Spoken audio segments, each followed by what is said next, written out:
വികസന സാധ്യതകൾ തിരിച്ചറിയാനുള്ള വിവേകവും സമയബന്ധിതമായ ഇടപെടലുമുണ്ടെങ്കിൽ കേന്ദ്ര ഫണ്ടുകൾ നമുക്ക് അപ്രാപ്യമല്ല എന്നതിനുള്ള ഏറ്റവും വലിയ തെളിവാണ് കോവളം ലൈറ്റ് ഹൗസ് വികസനം.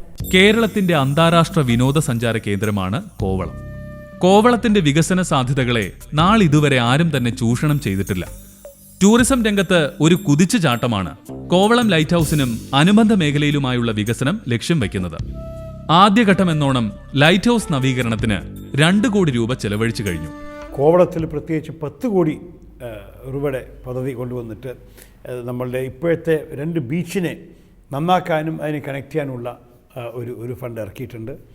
അതുപോലെ തന്നെ ടൂറിസം മന്ത്രാലയം മാത്രമല്ലല്ലോ, നമ്മളുടെ ഷിപ്പിംഗ് മന്ത്രാലയം വഴിക്കും കൂടി ഞാൻ 2 കോടി രൂപ നമ്മളുടെ വിഴിഞ്ഞം ലൈറ്റ് ഹൗസിനെ നന്നാക്കാൻ വേണ്ടി അനുവദിപ്പിച്ചു. അവർ ഇന്ത്യയിൽ ആകെ 5-6 ലൈറ്റ് ഹൗസേ ചെയ്തുള്ളൂ.